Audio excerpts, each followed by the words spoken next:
Welcome to the deep dive. Today, we're opening up a really remarkable and I think deeply complex stack of sources. It is, yeah. Our material is focused on this intersection of national development, social change, and military strategy. Mhm. And we're examining all these threads through a very specific lens, the role of Pakistan Army leadership in shaping women's empowerment. It's a fascinating area to get into because it really forces you to confront how top-down, institutional discipline can be applied to these huge social transformations. Right. So our mission today really is a deep analysis of sources that trace this evolution across several distinct eras. And the goal is to help us understand how gender policy became so intertwined with the nation's strategic vision. Exactly. And the primary authority we are drawing from, the real foundation of this material, it's all centered around the work of Mr. Zaheer Ahmad Meer. That's right. We're looking at excerpts that reference his book, The Generals of Pakistan. So for a bit of context for you, Mr. Meer is a highly influential figure. I mean, he's a constitutional and corporate lawyer, an author with over 55 books to his name. And importantly, he's the founder of the Pakistan Zindabad, the Next World Superpower Initiative. That context is just so crucial, isn't it? Oh, absolutely. Because it immediately sets the scale of the discussion. This isn't just a historical review we're looking at. An argument. It's a prescriptive argument for national transformation. Meer's explicit purpose, and the sources highlight this again and again, is to illuminate Pakistan's path toward, realizing its full potential. And that potential is driven by what he calls a powerful synthesis of faith, discipline, and strong leadership. Precisely. So we're not just looking at empowerment in a vacuum here. The analysis is framing gender dignity as a fundamental piece of achieving what the author calls overall social strength and national development. Absolutely. And the foundational concept, the idea that underpins this entire analysis, is drawn from this really resonant statement that serves as a kind of moral and strategic compass for the whole thing. And that is? No nation can rise higher than the status of its women. That's a classic aspirational statement for sure. But how does the source apply it strategically? I mean, beyond just the sentiment. Oh, well, that's the key. It shifts the role of women from just being, beneficiaries of policy to being active, essential agents of national power. Okay. The source establishes women not simply as participants, but as the unseen backbone, and I think this is a compelling phrase, the soul of the nation's defense and development structure. The soul. That's powerful. It is. It connects empowerment directly to national security, to strategic resilience. The Army's vision, as it's interpreted in this source material, recognizes that the act of empowering women is synonymous with empowering the national spirit itself. So it elevates the whole discussion beyond just policy. It becomes a matter of, existential national strength. Okay, let's unpack how this vision was, or is argued to have been, realized over time.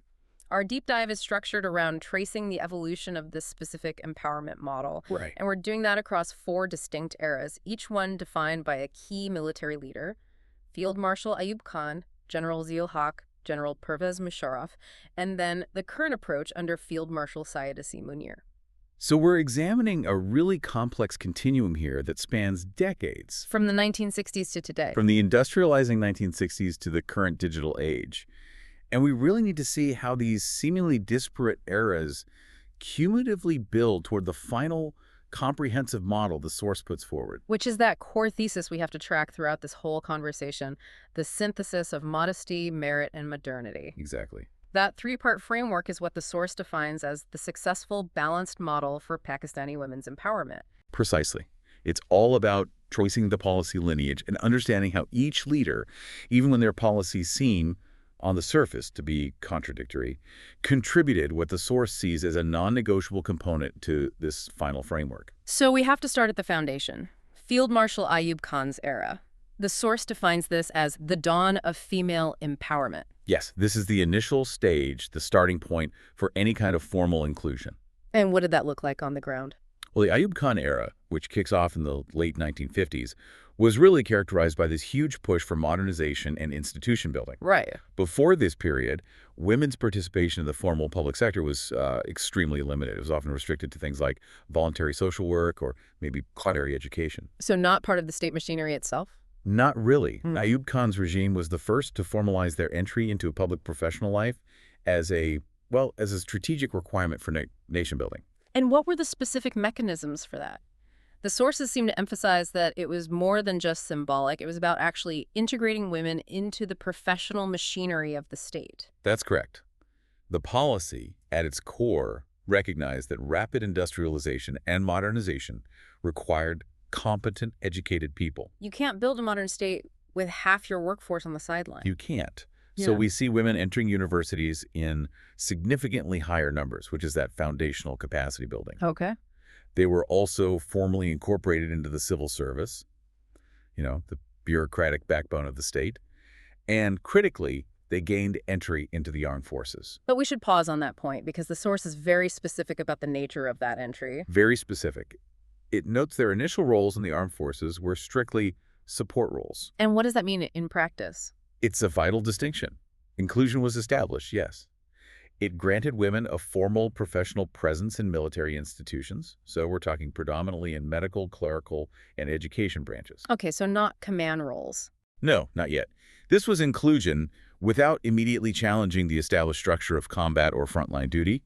It was designed to complement and support the existing military framework. So the idea was to establish competency and trust first, before pushing for a deeper kind of integration. That's how the source presents it, yeah. So if the effect was this push for modernization and inclusion, what was the philosophical driver behind it? Was this about gender equality as we might define it today, or was it something else entirely? The philosophical emphasis under Ayub Khan was, well, deeply pragmatic. Pragmatic how? It was rooted in professionalism and education for all citizens.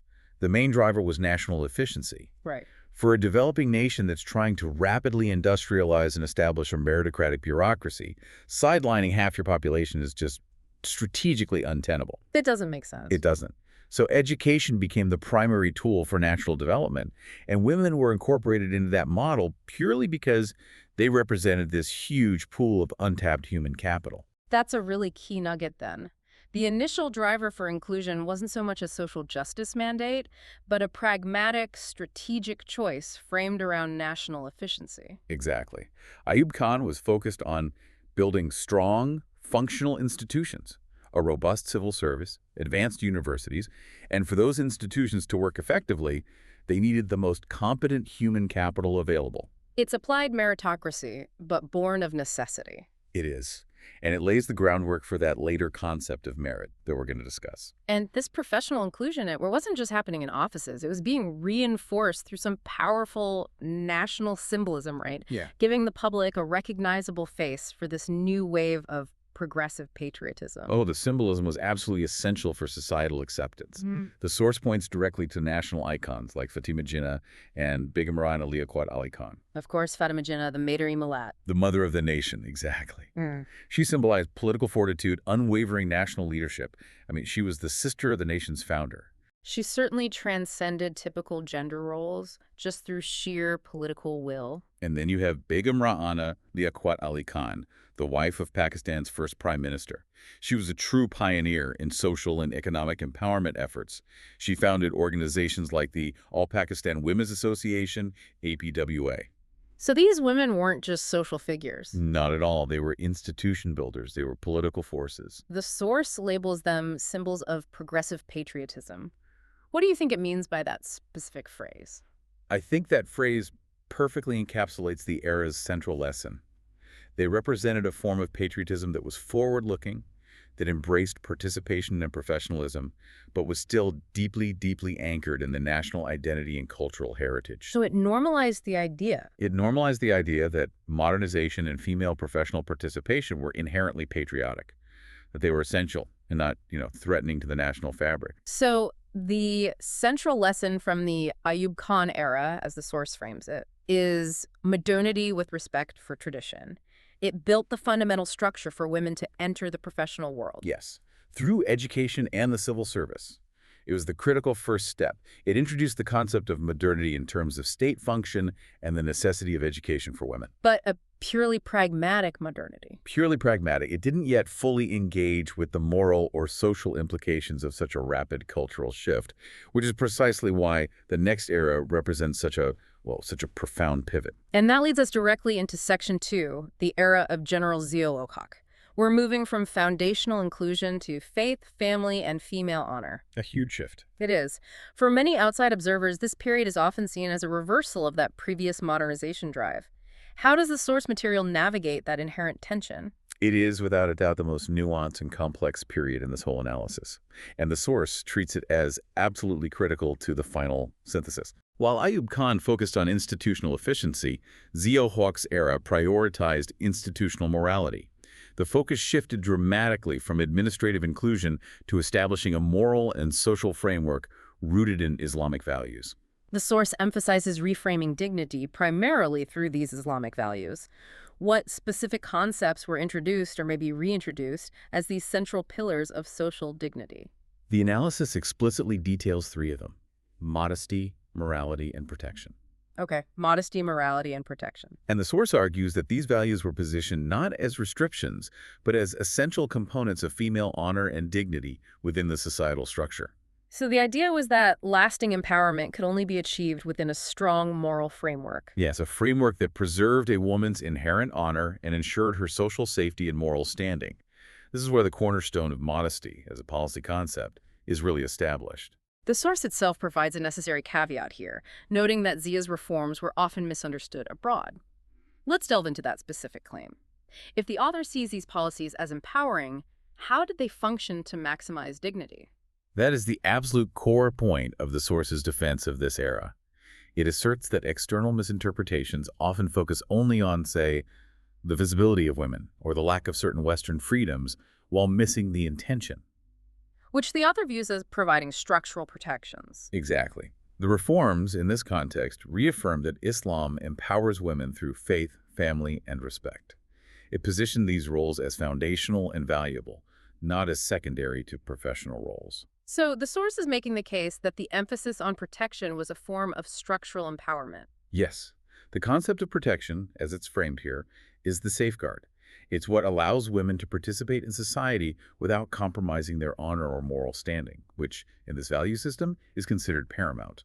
So the argument is that these guidelines were meant to create an environment where women could thrive professionally and socially, while being shielded from pressures that were deemed culturally or morally compromising. Yes. I have to pause here, because this era, it always raises critical questions about whether protection and adherence to specific codes of conduct actually limited the professional gains that were made under Ayub Khan. How does the source address that tension between professional merit and moral guidelines? And that is the necessary intellectual tension we have to address. The source frames it as a process of necessary balance. Under Ayub Khan, modernization risked creating a kind of social fragmentation. There was a sense that the nation was losing its moral moorings in the pursuit of a Western-style efficiency. Okay.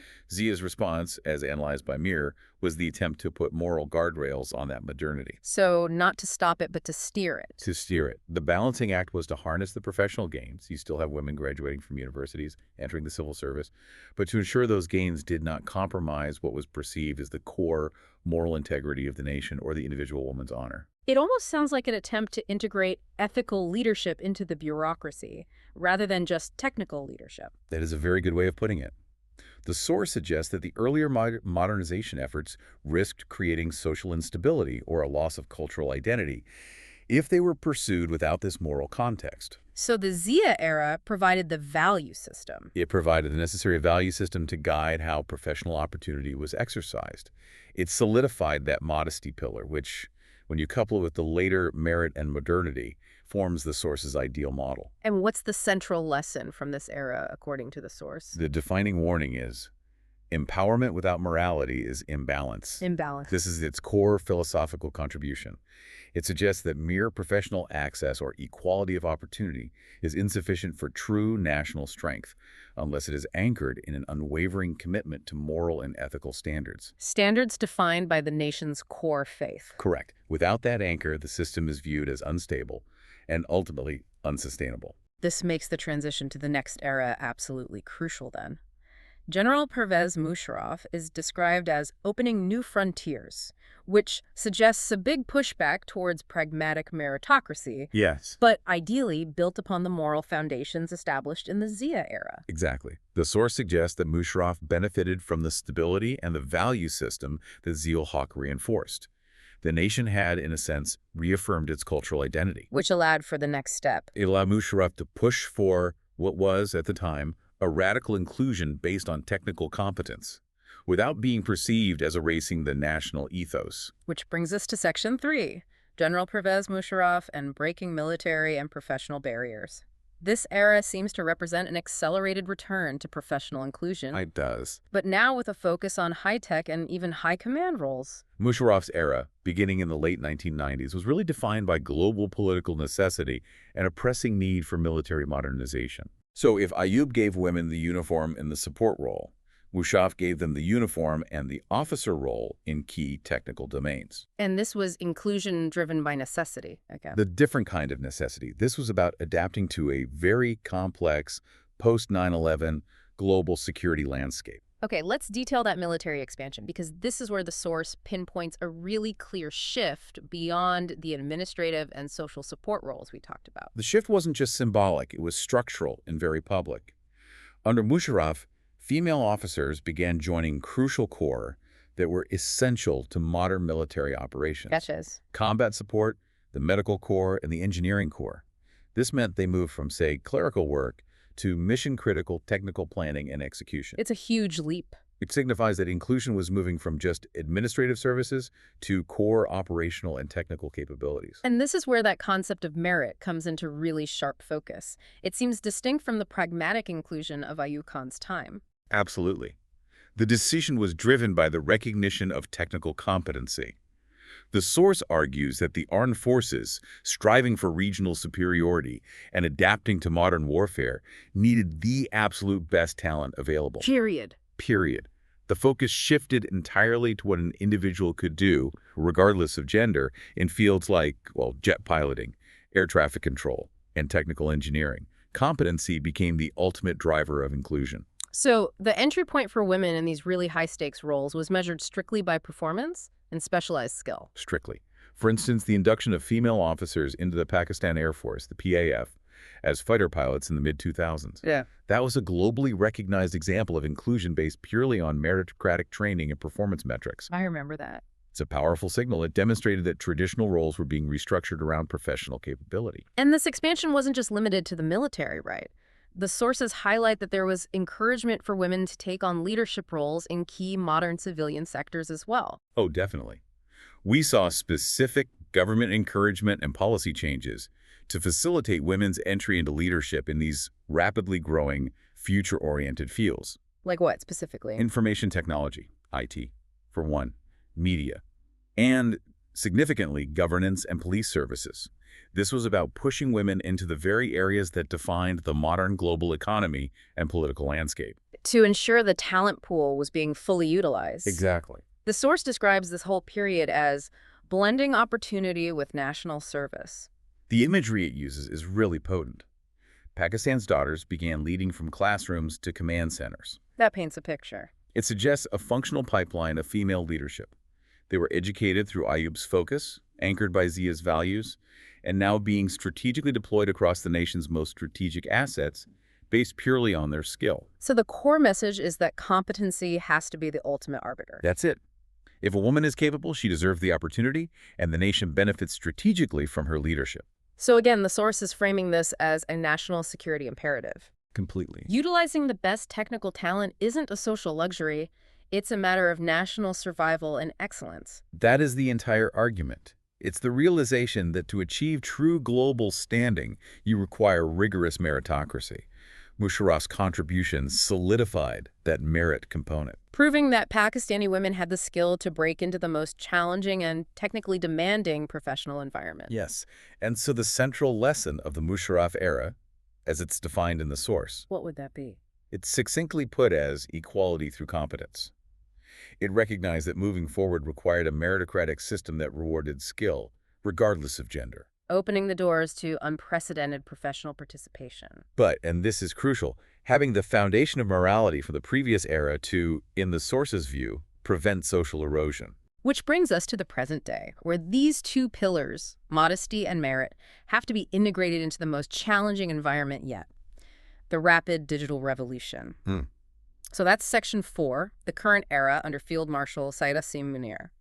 The sources define this as focusing on digital leadership and the future age. Right. This marks the full transition into the core economy of the 21st century. This stage really represents the institutionalization of both of those things we just talked about. The professional gains, the merit, and the moral context, the modesty. And it's applied directly to the digital revolution. It's the final step in establishing modernity, not just as a concept, but as a strategic doctrine.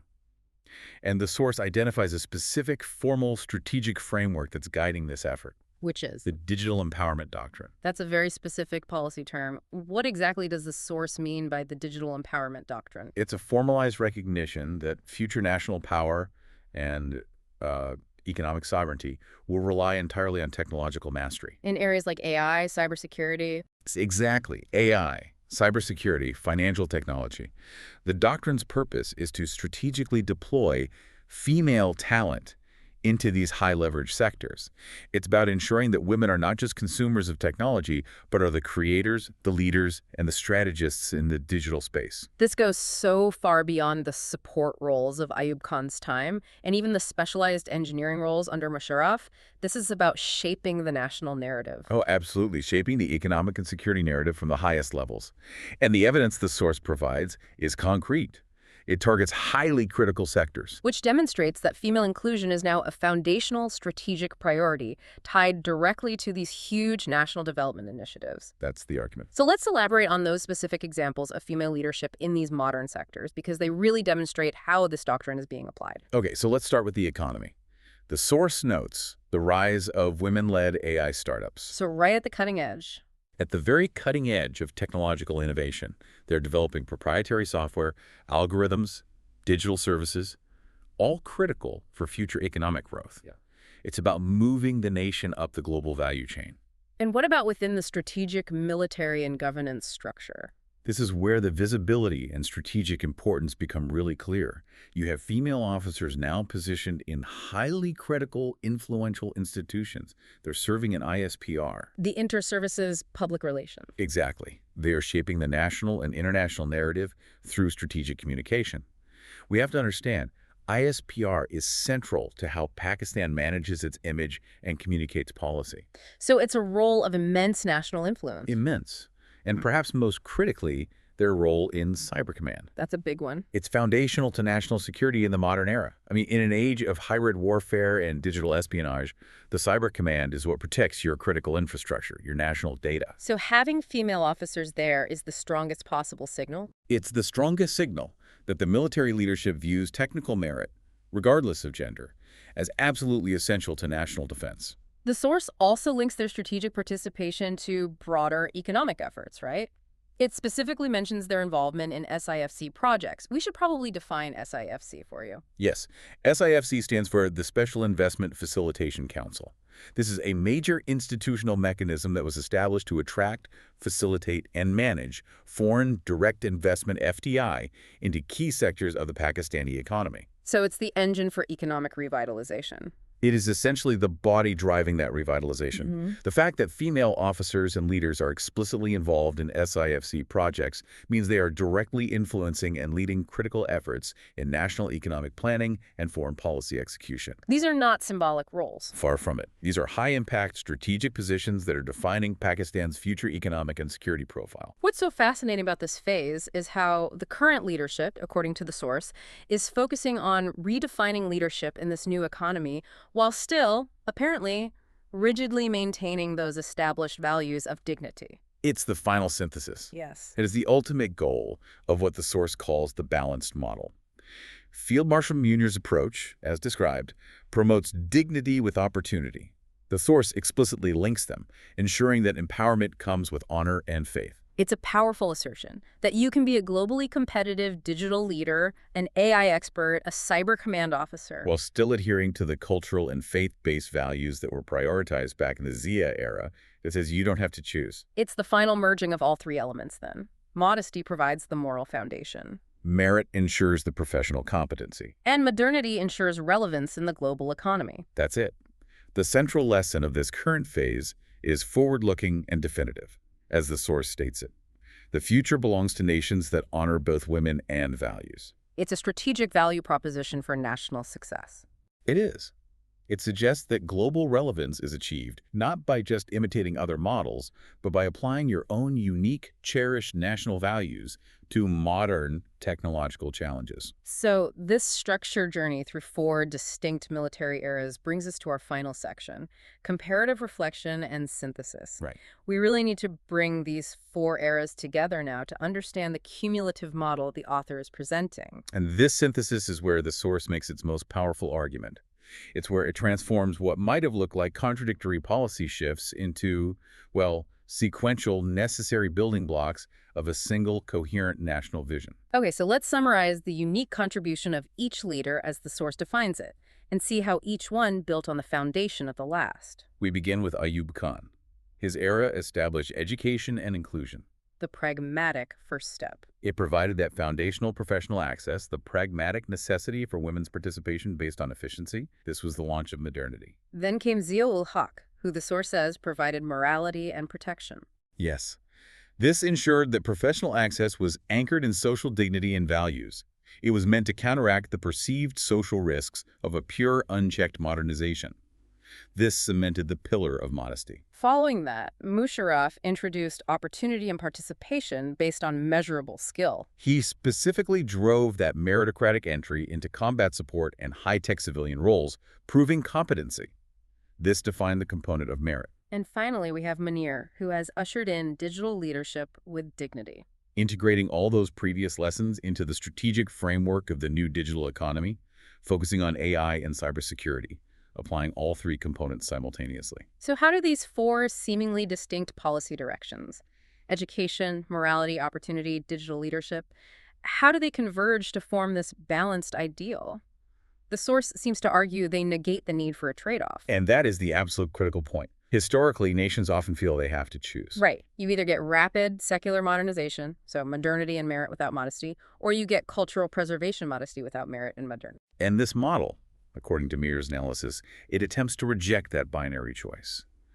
The 4 pillars are viewed as synthesizing to build a single, comprehensive, and balanced model. So the final framework, the core analytical conclusion, is the seamless integration of modesty, merit, and modernity. That's the thesis. Let's just quickly review the function of each of those elements in that final framework. Okay. Modesty ensures dignity and cultural resilience. It provides the moral foundation that makes the policy acceptable across all social strata. Right. Merit ensures competency and strategic capability. It guarantees that women are integrated into critical roles based on their skill and performance. Modernity. Modernity ensures relevance. It positions women at the forefront of the technological and economic future. That cumulative approach suggests the author sees each era, even the one that's often controversial abroad, as a necessary phase for creating this uniquely Pakistani model of empowerment. That seems to be the argument. Without the structural protections of Zia, the high-tech inclusion under Munir would perhaps have failed due to societal friction. Precisely. The source argues that without that strong value system emphasized by Zia-ul-Haq, the modesty and protection, the subsequent push for merit and high-level modernity under Musharraf and Munir would be either, hollow, socially destructive, or ultimately rejected by a large portion of the populace. So the values provide the cultural strength. The resilience needed to successfully navigate the complex demands of modern professional life. That's the claim. So let's complete the narrative by bringing it full circle. We can connect the historical icons we discussed earlier, Fatima Jinnah and Begum Ra'ana Liaquat Ali Khan, to the contemporary female leadership we've detailed. The historical continuum is essential for national myth-making, for identity. The source uses that progressive patriotism of Fatima Jinnah, representing that initial determination and political strength. And connects it directly to the contemporary figures. Directly. To the female soldiers of today, the AI innovators, the cyber command officers, they're all presented as being part of the same historical arc of national contribution and aspiration. That suggests a unified generational narrative where every woman, regardless of her chosen field, is contributing to the larger strategic goal. That is the aspirational conclusion, yes. The source leaves us with a really powerful final description of Pakistani women's role in this national vision. It's a summation of all three components. Go on. It says Pakistani women's courage inspires, their intellect builds, and their faith preserves. This tripartite role ensures they stand shoulder to shoulder in the nation's rise. Positioning their empowerment not just as a social good, but as an active, vital force in the country's upward trajectory. Towards global relevance, exactly. This has been a really intensive deep dive. We've explored the specific mechanisms by which military leadership across 4 distinct regimes linked national strength directly to female empowerment. It's quite a journey. It is.